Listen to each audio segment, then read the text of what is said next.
Chapter 2. The Statement of the Case. Miss Morstan entered the room with a firm step and an outward composure of manner. She was a blonde young lady, small, dainty, well-gloved and dressed in the most perfect taste. There was, however, a plainness and simplicity about her costume which bore with it a suggestion of limited means. The dress was a sombre greyish beige, untrimmed and unbraided, and she wore a small turban of the same dull hue, relieved only by a suspicion of white feather in the side. Her face had neither regularity of feature nor beauty of complexion, but her expression was sweet and amiable, and her large blue eyes were singularly spiritual and sympathetic. In an experience of women which extends over many nations and 3 separate continents, I have never looked upon a face which gave a clearer promise of a refined and sensitive nature.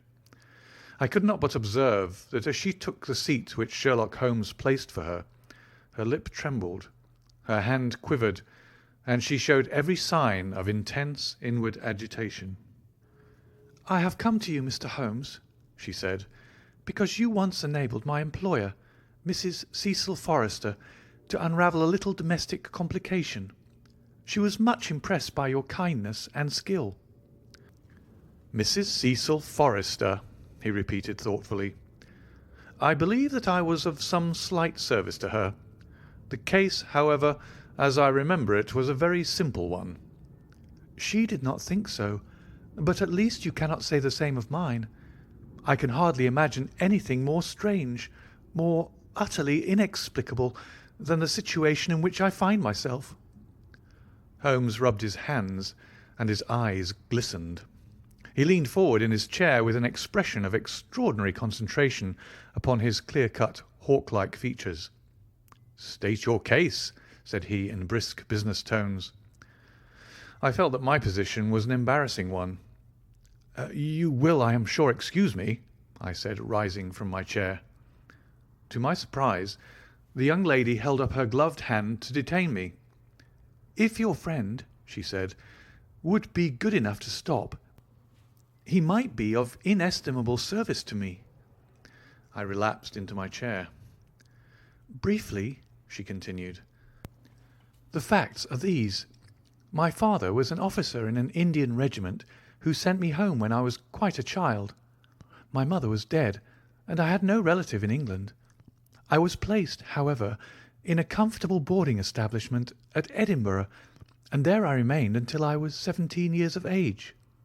In the year 1878, my father, who was senior captain of his regiment, obtained 12 months' leave and came home.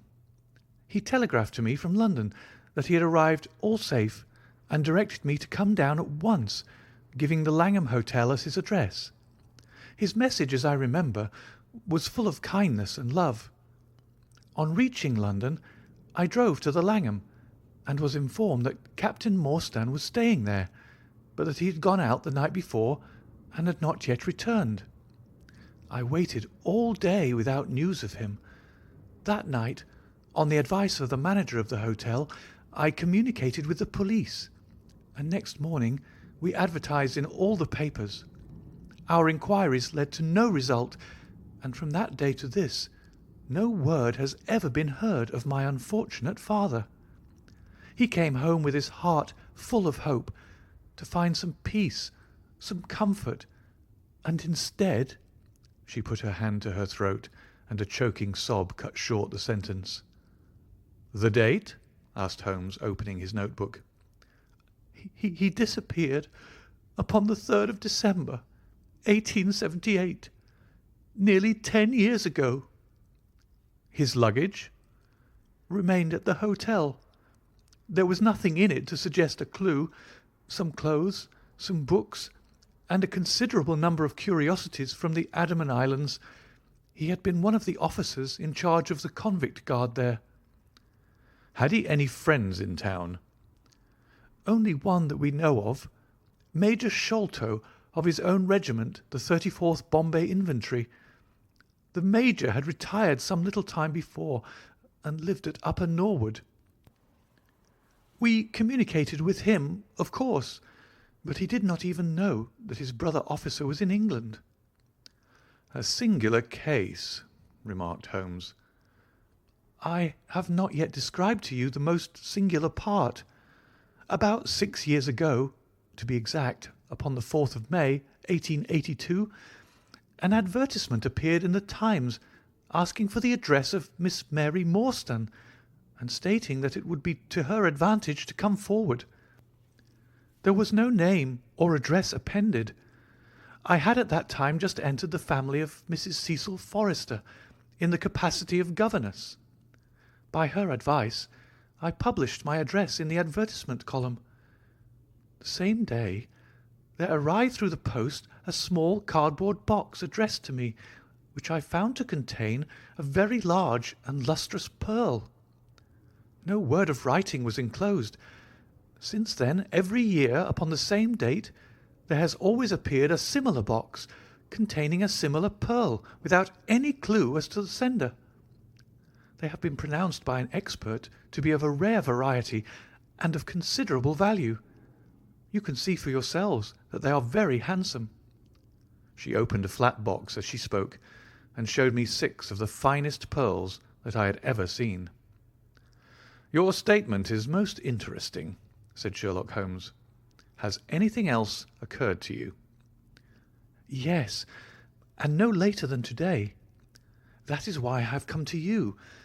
This morning I received this letter, which you will perhaps read for yourself." "Thank you," said Holmes.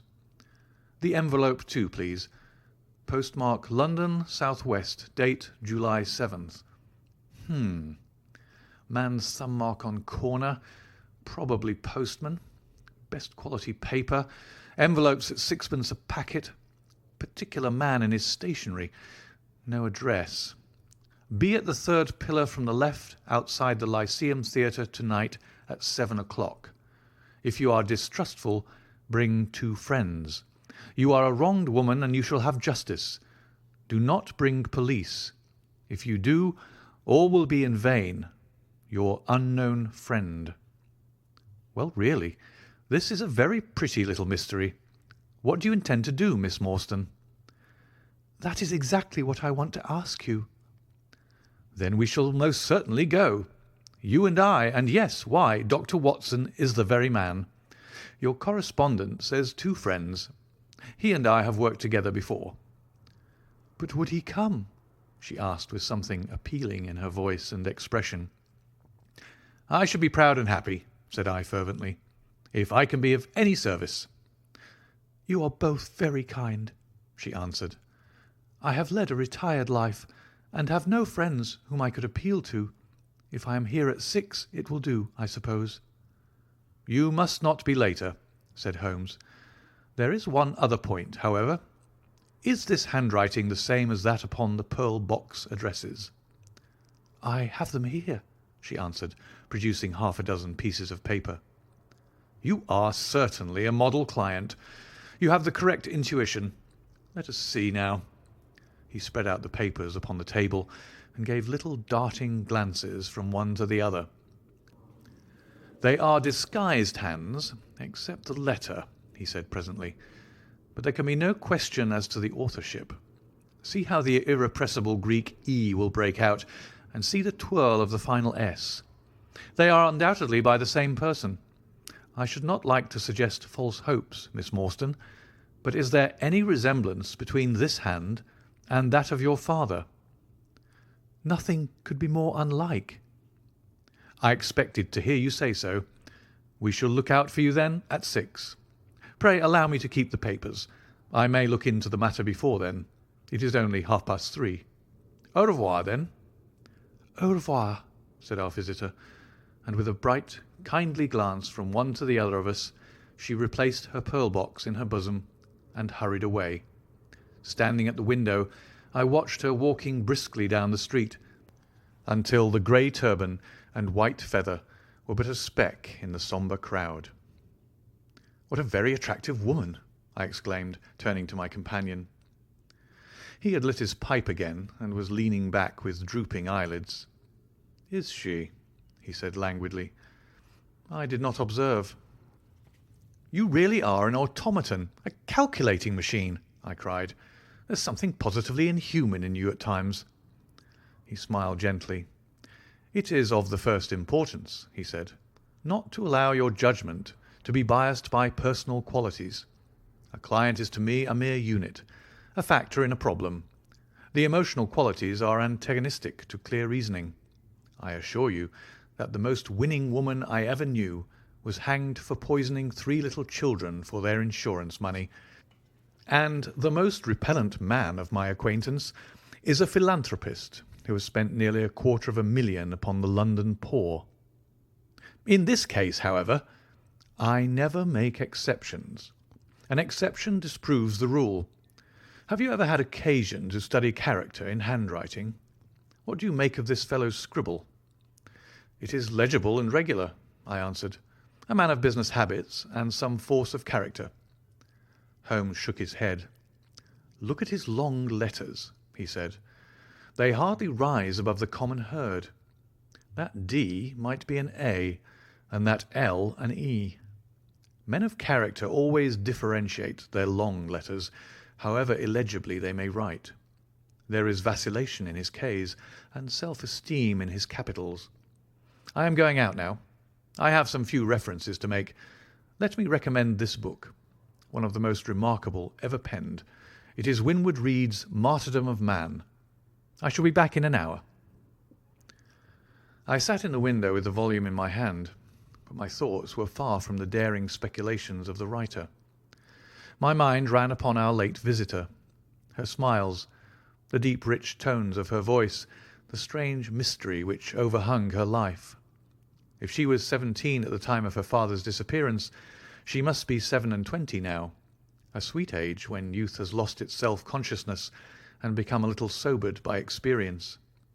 So I sat and mused until such dangerous thoughts came into my head that I hurried away to my desk and plunged furiously into the latest treatise upon pathology. What was I, an army surgeon with a weak leg and a weaker banking account, that I should dare to think of such things? She was a unit, a factor, nothing more. If my future were black, it was better surely to face it like a man than to attempt to brighten it by mere will-o'-the-wisps of the imagination.